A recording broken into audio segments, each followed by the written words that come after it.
नमस्कार दोस्तों, जय माता रानी की। दोस्तों, क्या आप जानते हैं कि गरुड़ पुराण में कुछ ऐसी रहस्यमय बातें कही गई है जिन्हें जानकर आप चौंक जाएंगे।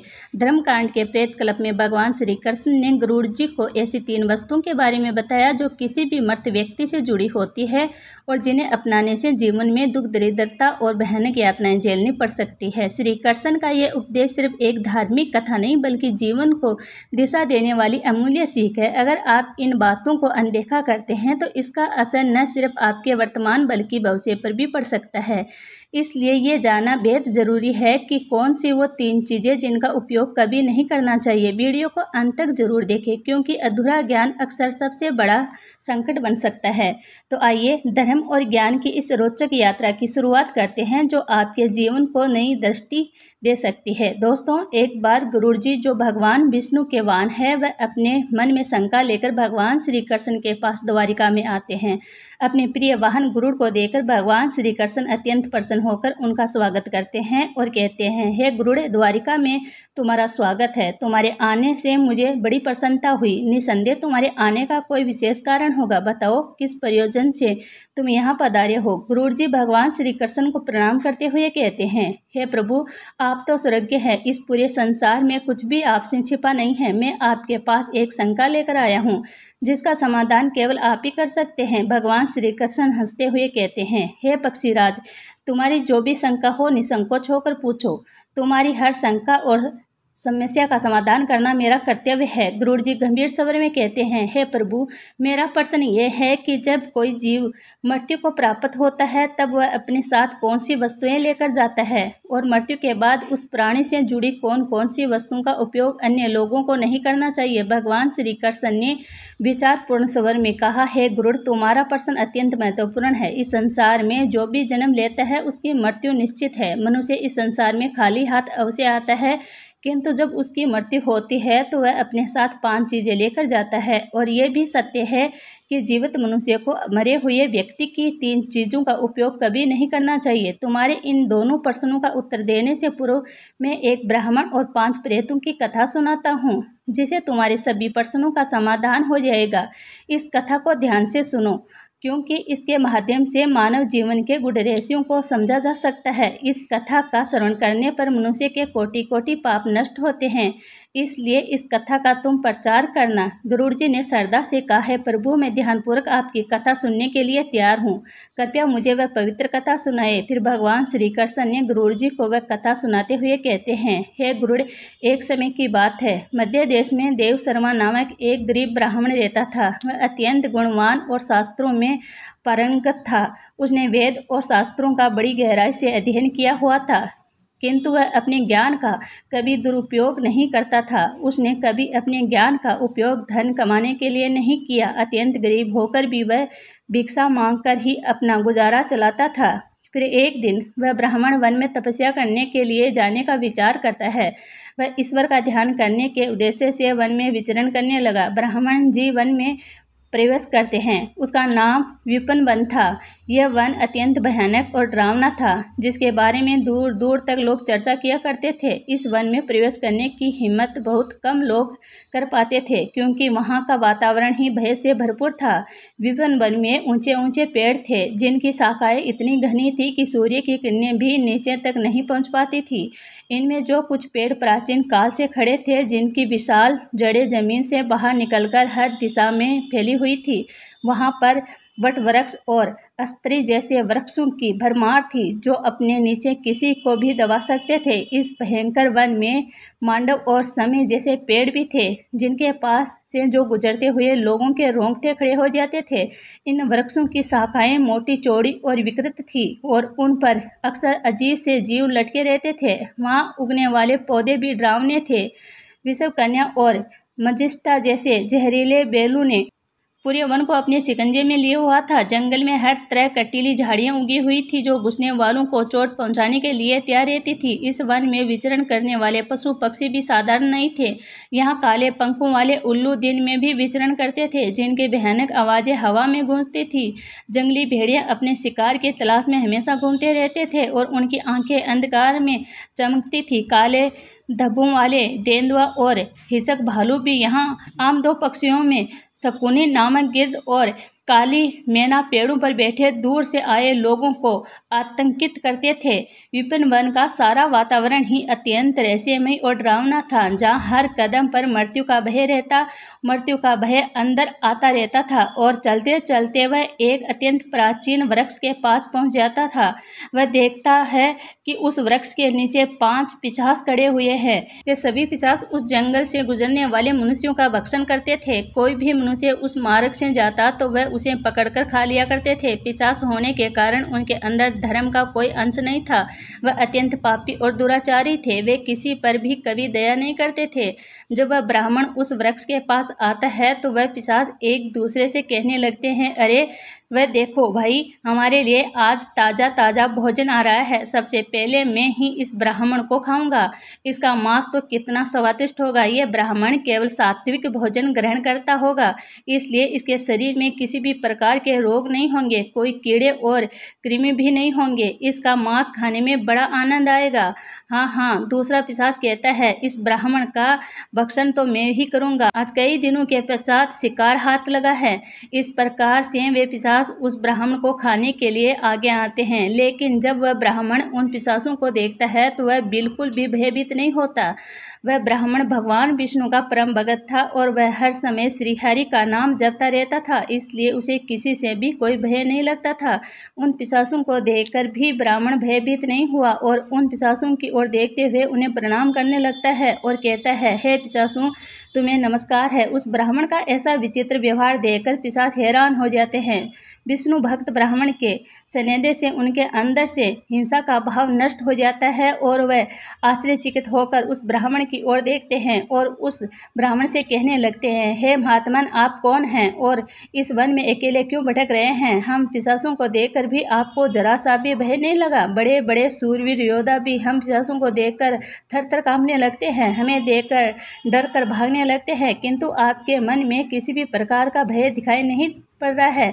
आपके सानिध्य में आने पर हमारी भूख भी समाप्त हो चुकी है। हम तो आपको भोजन समझकर प्रसन्न हो रहे थे और आपको खाने वाले थे। फिर वह ब्राह्मण कहता है, हे पिशाचों, मुझे आपसे बिल्कुल भी भय नहीं लग रहा है, क्योंकि मैं जानता हूँ कि भगवान हमेशा मेरे साथ है और उनकी इच्छा के बिना तो पेड़ का पत्ता तक नहीं हिलता। यदि मेरी मृत्यु आप पिशाचों के द्वारा ही होनी है तो मुझे ये भी स्वीकार है। प्रभु ने मेरे भाग्य में जो भी लिख दिया है मुझे वह मंजूर है। यदि मुझे खाने से आपकी तृप्ति होती है तो मैं इसे मेरा सौभाग्य समझूंगा। इस संसार के प्रत्येक प्राणी को सुख प्रदान करना, उनकी तृप्ति करना ही प्रत्येक मनुष्य का कर्तव्य है। पिशाच भी ईश्वर द्वारा ही बनाए हुए हैं, इसलिए मैं आपकी निंदा भला कैसे कर सकता हूँ। ब्राह्मण के ऐसे वचन सुनकर वे सभी पिशाच आश्चर्यचकित हो जाते हैं और उस ब्राह्मण से कहने लगते हैं, हे ब्राह्मण देवता, आपके वचन अत्यंत सुंदर है, जिन्हें सुनकर ही हमारी तृप्ति हुई है। हम आपका भक्षण नहीं करेंगे। कृपया आप हमें बताइए कि आप कौन हैं और किस प्रकार से आप इस वन में भटक रहे हैं। वह ब्राह्मण कहता है, हे पिशाचों, मेरा नाम देव शर्मा है और मैं प्रभु की भक्ति करने के लिए इस वन में उचित स्थान खोज रहा था, किंतु आपको देखकर लगता है कि आप बहुत कष्ट में हैं। मुझे बताइए कि किस कारण से आपको पिशाच बनना पड़ा। यदि मैं आपकी कोई सहायता कर सकता हूँ तो आप अवश्य कहें। मैं अपने सामर्थ्य के अनुसार आपकी जो भी हो सके मदद अवश्य करूँगा। ब्राह्मण की बातें सुनकर सभी पिशाच सुन्न हो जाते हैं और कहने लगते हैं, श्रेष्ठ, आपको बार बार प्रणाम है। हम सभी पिशाच हमारे पाप कर्मों के कारण ही बने हैं। हमने हमारे पितरों का अपमान किया है, इसी कारण से हमें ये पिशाच योनि प्राप्त हुई है। ना जाने कब हमें इस पिशाच के शरीर से छुटकारा मिलेगा। हमने मनुष्य रहते हुए भी बहुत पाप किए थे और पिशाच बनकर तो हमने अनगिनत पाप किए हैं। कितने ही निर्दोष मनुष्यों और प्राणियों को हमने मारकर खाया है। इसलिए हमें ऐसा लगता है कि हमें कभी पिशाच योनि से मुक्ति नहीं मिलेगी। फिर ब्राह्मण कहता है, हे पिशाचों, मैं आपकी व्यथा को समझता हूँ। कृपया आप मुझे बताइए, मैं किस प्रकार से आपको मुक्ति दिला सकता हूँ। मैं मध्य देश में रहने वाला देव शर्मा ब्राह्मण हूँ। मैंने अनेक तप, व्रत और उपवास किए हैं, इसलिए आपकी मुक्ति के लिए भी यदि कोई व्रत उपवास हो तो मुझे बताइए, वह मैं अवश्य करने का प्रयास करूँगा। ब्राह्मण की बात सुनकर उन पिशाचों को समझ में आ जाता है कि यह ब्राह्मण तो उनका ही पुत्र है। वह पिशाच उस ब्राह्मण के दादा परदादा है, जो पाप करने के कारण पिशाच बने हुए हैं। श्री कृष्ण कहते हैं, हे गुरुड़, इस प्रकार से उन पिशाचों को ये ज्ञात हो जाता है कि वह ब्राह्मण उनका ही वंशज है।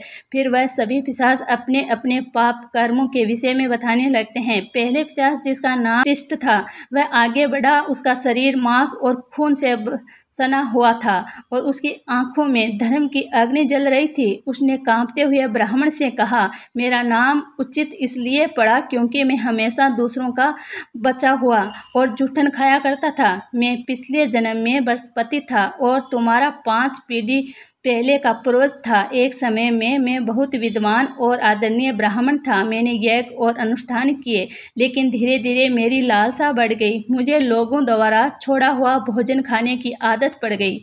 दूसरों के झूठे भोजन में मुझे स्वाद आने लगा। मैंने ये जानने के बावजूद कि ये अधर्म है, झूठे भोजन का आदान प्रदान शुरू कर दिया। एक दिन जब मैं एक पवित्र यज्ञ के बाद बचा हुआ उच्छिष्ट भोजन खा लिया। इस भोजन से मेरे शरीर में विष का निर्माण हुआ और उसी क्षण मेरी मृत्यु हो गई। अब मैं पिशाच बनकर उच्छिष्ट भोजन करता हूँ और यही मेरा श्राप है। दूसरा पिशाच, जिसका नाम नगन अंग था, वह आगे आया। उसका पूरा शरीर निवस्त्र था और उसकी हड्डियाँ दिख रही थी। उसने ब्राह्मण की ओर देखकर कहा, मेरा नाम नगन अंग इसलिए पड़ा क्योंकि मैं हमेशा निवस्त्र रहकर स्नान करता था। पूर्व जन्म में मेरा नाम शरद चंद्र था और मैं तुम्हारा 6ठी पीढ़ी का पूर्वज था। मैं एक ब्राह्मण कुल में जन्मा था और मेरे पास ज्ञान और तप की शक्ति थी, लेकिन मैं अपने शरीर का घमंड करने लगा।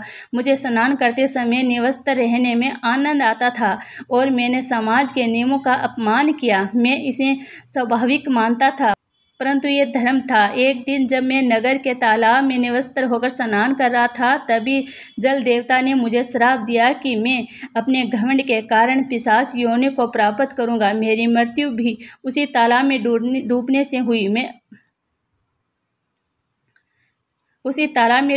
हुई। अब मैं पिशाच हूँ और मेरा शरीर हमेशा निवस्त्र रहेगा, जैसे मैंने अपने ब्राह्मण धर्म का अपमान किया था। तीसरा पिशाच, जिसका नाम सवस्त्र था, उसके शरीर पर मर्त लोगों के फटे हुए कपड़े लिपटे हुए थे। उसकी आवाज़ में दर्द था। उसने कहा, मैं इस योनि में इसलिए हूँ क्योंकि मैंने हमेशा मर्त व्यक्तियों के कपड़े चुराए।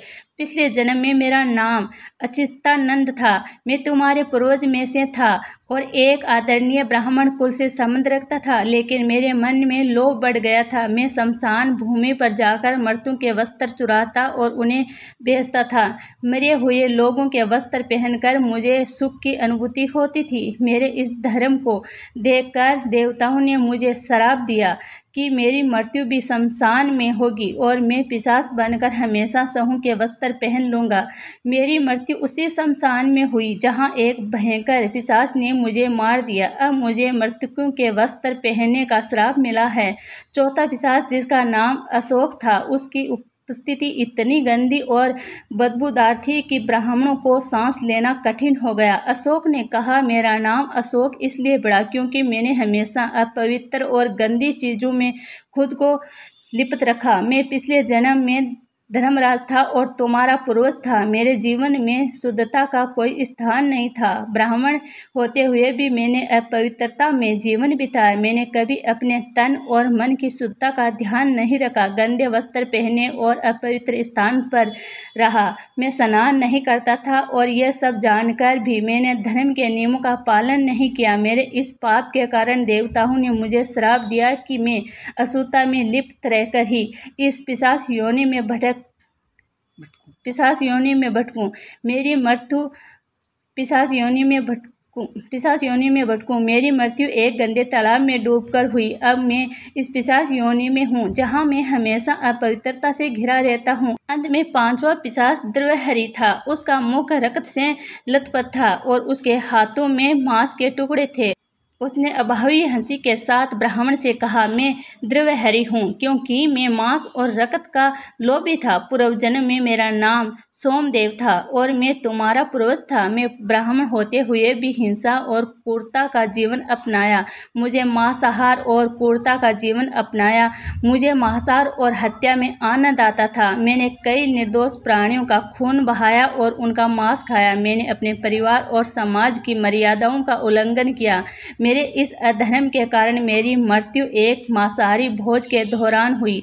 जब मैंने एक गाय का मांस खाया तो देवताओं ने मुझे श्राप दिया कि मैं इस पिशाच योनि में आकर रक्त और मांस का लोभी बनूंगा। अब मैं हमेशा द्रवहरी बना हुआ हूँ। इस प्रकार से वह पिशाच कहते हैं, हम हमेशा ही उच्छिष्ट वस्त्र पहनते थे, गंदे मैले वस्त्र पहन कर ही भोजन और पूजा पाठ आदि किया करते थे। हमने हमेशा ही उच्छिष्ट भोजन ही ग्रहण किया है, इसी कारण से हमारी ये दुर्गति हुई है। हम निवस्त्र होकर स्नान करते थे, जिस कारण हमारे पितृगण हमसे रुष्ट हो गए। हमने कभी पितरों के लिए भोजन अर्पित नहीं किया, इसी कारण से हमें मृत्यु के पश्चात प्रेत बनना पड़ा। फिर वह पिशाच कहते हैं, हे वंश, तुम हमारे ही वंश से हो, हम तुम्हारे पूर्वज हैं। ये ईश्वर की ही कृपा है कि उन्होंने तुम्हें हमारे पास भेजा है। अब हमें यकीन हो गया है कि तुम हमें मुक्ति अवश्य दिलाओगे। हे वंश, तुम अभी जाओ और हमारी मुक्ति के लिए उपाय करो। हमने पूर्वजों की ऐसी दशा देखकर वह ब्राह्मण अत्यंत दुखी हो जाता है और सोचने लगता है कि प्रत्येक मनुष्य का ये निहित कर्म है कि वह अपने पूर्वजों को मुक्ति दिलाने के लिए कार्य करे। वह ब्राह्मण उन पिशाचों को वचन देता है और कहता है, हे पितामह, मैं आपकी मुक्ति के लिए आवश्यक उपाय करूंगा। फिर वह ब्राह्मण मुनि अगस्त के पास जाता है और उन्हें पितरों की मुक्ति के लिए उपाय पूछता है। मुनि अगस्त उस ब्राह्मण को पितरों की मुक्ति के लिए किए जाने वाले तर्पण, श्राद्ध, पिंडदान, दान, धर्म आदि क्रियाओं के बारे में बताते हैं। फिर वह ब्राह्मण पवित्र नदी के तट पर जाकर अपने पूर्वजों के लिए वे सभी कार्य करता है जो मुनि अगस्त के बताए हुए होते हैं। वह पहले नदी के पवित्र जल से तर्पण करता है, फिर नदी के तट पर बैठकर पिंडदान करता है और उसे जो कुछ भी हो सके उसी के अनुसार दान धर्म करता है। इस प्रकार से उस ब्राह्मण के द्वारा तर्पण और दान धर्म करने से वे सभी पिशाच मुक्त हो जाते हैं और स्वर्ग की ओर जाने लगते हैं। फिर श्री कृष्ण गुरुड़ से कहते हैं, हे गुरुड़, इसलिए मनुष्य को कभी उचित वस्त्र नहीं पहनना चाहिए, अर्थात गंदे और मैले कपड़े नहीं पहनना चाहिए। कभी उच्छिष्ट भोजन ग्रहण नहीं करना चाहिए। दूसरों का जूठा, जमीन पर पड़ा हुआ, दूसरों के द्वारा ठगा गया तथा पितरों को अर्पण किया बिना किया गया भोजन उच्छिष्ट भोजन होता है। अब मैं तुम्हें मर्त व्यक्ति की उन वस्तुओं के विषय में बताता हूँ जिनका उपयोग जीवित मनुष्य को कभी नहीं करना चाहिए, इसलिए तुम ध्यान से सुनो। हे गुरुड़, मनुष्य इस संसार में जन्म लेकर कई भौतिक सुखों के मोह में पड़ जाता है। मृत्यु के बाद भी उसका उन वस्तुओं के प्रति मोह नहीं छूटता है। जब तक मनुष्य सांसारिक वस्तुओं का मोह त्याग कर संपूर्ण रूप से ईश्वर को अपना नहीं लेता, तब तक वह अलग अलग योनियों में जन्म लेकर पृथ्वी लोक पर ही भटकता रहता है। कभी कभी यह मोह इतना अधिक होता है कि वह मृत्यु के बाद भी इसी पृथ्वी लोक पर भ्रमण करता है, अर्थात वह प्रेत योनि धारण करता है। यदि किसी मनुष्य की अकाल मृत्यु हो जाती है तो वह भी प्रेत योनि में चला जाता है और प्रेत बनकर वह अपने ही परिवार के लोगों को दुख देने लगता है। कई बार मनुष्य अपने मृत परिजनों की वस्तुओं को उनकी याद में अपने पास रख लेते हैं या उनकी वस्तुओं का उपयोग भी करने लग जाते हैं, लेकिन मनुष्य को मृत व्यक्ति की कुछ वस्तुओं का उपयोग कभी नहीं करना चाहिए, क्योंकि इन वस्तुओं के साथ उस मृत व्यक्ति की ऊर्जा जुड़ी हुई होती है। उस मृत व्यक्ति का उन वस्तुओं के प्रति मोह बहुत अधिक होने के कारण वह मृत्यु के बाद भी उन वस्तुओं से जुड़ा रहता है और यदि कोई उन वस्तुओं का प्रयोग करता है तो उसे कई परेशानियों का सामना करना पड़ता है। वह मृत आत्मा उसे कई प्रकार से कष्ट देने लगती है। इसलिए किसी भी मनुष्य को मरे हुए व्यक्ति की चीज़ों का इस्तेमाल कभी नहीं करना चाहिए। मनुष्य चाहे तो उन वस्तुओं को संभाल कर अपने घर में रख सकता है अथवा उन चीज़ों को नदी के जल में प्रवाहित कर सकता है, लेकिन भूल से भी उनकी वस्तुओं का इस्तेमाल नहीं करना चाहिए। उसे मृत आत्मा की शांति के लिए मनुष्य उस व्यक्ति की प्रिय वस्तुओं का दान करता है तो यह बहुत ही शुभ होता है। सबसे पहली वस्तु है मृत व्यक्ति के कपड़े। मृत व्यक्ति के कपड़ों का भी कभी इस्तेमाल नहीं करना चाहिए, उन्हें भूल कर भी पहनना नहीं चाहिए। ऐसा करने से मृत व्यक्ति की आत्मा उस व्यक्ति से जुड़ जाती है जो इनका इस्तेमाल करता है। मृत व्यक्ति की यादें उस व्यक्ति को सताने लग जाती है जो उनके कपड़ों का इस्तेमाल करता है, जिस कारण वह व्यक्ति मानसिक और शारीरिक रूप से कमज़ोर हो जाता है। उस व्यक्ति को अपने मृत परिजन की ऊर्जा का एहसास भी होने लगता है, इसलिए मृत व्यक्ति के कपड़े कभी नहीं पहनना चाहिए। मृत व्यक्ति के कपड़े हमेशा दान कर देने चाहिए, शांति प्राप्त हो जाती है। दूसरी चीज़ है मृत व्यक्ति के गहने। मृत व्यक्ति के गहने भी उसके कपड़ों की तरह ही उसकी ऊर्जा के स्रोत होते हैं। मृत व्यक्ति को अपने गहनों से लगाव कपड़ों से भी कई गुना ज़्यादा होता है, क्योंकि प्रत्येक व्यक्ति गहने खुद को सुंदर प्रतीत करने के लिए पहनता है। लेकिन जब व्यक्ति की मृत्यु हो जाती है और उसके गहने कोई दूसरा व्यक्ति पहन लेता है, तब मृत व्यक्ति की आत्मा असहाय महसूस करने लगती है। वह आत्मा उस व्यक्ति को परेशान करने लग जाती है। आत्मा मोक्ष की राह पर न जाकर इसी मर्तलोक में अपने ही परिजनों को परेशान करने लग जाती है। इसलिए मृत व्यक्ति के गहनों का भी कभी इस्तेमाल नहीं करना चाहिए। व्यक्ति की मृत्यु के बाद उसके गहनों को गलाकर अन्य आभूषण करवा लेना चाहिए, अन्यथा उन्हें मंदिर में दान कर देना चाहिए। तीसरी वस्तु है मृत व्यक्ति की माला। जीवित रहते हुए इंसान अपनी माला से मंत्रों का जाप करता है। इसके लिए गले की माला ही उसके जीवन भर के पुण्य की पूंजी होती है। मृत्यु के बाद व्यक्ति की माला को कभी जीवित मनुष्य को धारण नहीं करना चाहिए। उसकी माला को पवित्र नदी के जल में प्रवाहित कर देना चाहिए। मृत व्यक्ति के सभी पुण्य को बहाकर स्वर्ग में ले जाती है। श्री कृष्ण कहते हैं, हे गरुड़, मृत्यु के बाद मनुष्य अपने साथ केवल अपने पाप और पुण्य लेकर जाता है, सभी भौतिक वस्तुओं को यहीं पर छोड़ देता है। इसलिए उसे कभी उन वस्तुओं के प्रति अत्यधिक मोह नहीं करना चाहिए। श्री कृष्ण कहते हैं, हे गरुड़, मृत्यु के बाद आत्मा के साथ कुछ ऐसी चीज होती है जो अगले जन्म में भी साथ जाती है। यह चीज आत्मा के कर्म और इच्छाओं से जुड़ी होती है। जब मैं तुम्हें उन 5 बातों के बारे में विस्तार से बताऊंगा, भगवान श्री कृष्ण कहते हैं, कामना वह पहली चीज है जो आत्मा के साथ मृत्यु के बाद भी रहती है। मनुष्य की कामनाएं उसे नया शरीर धारण करने के लिए प्रेरित करती है। कामना एक ऐसी शक्ति है जो आत्मा को लगातार नए शरीर की खोज में लगाए रखती है। जब एक व्यक्ति की मृत्यु होती है तो उसकी इच्छा उसके साथ जाती है और ये इच्छाएं उसके नए जन्म में पुण्य कार्य करती है। कामना को एक प्रकार की चंचल ऊर्जा माना जाता है जो आत्मा को सांसारिक जीवन के चक्कर में बांधे रखते हैं। अगर मनुष्य अपनी सभी इच्छाओं का त्याग कर देता है तो उसे मोक्ष की प्राप्ति हो सकती है। दोस्तों आपको ये जानकारी कैसी लगी, कृपया कमेंट करके ज़रूर बताइए। वीडियो पसंद आए हो तो लाइक करें, अपने दोस्तों के साथ शेयर ज़रूर करें।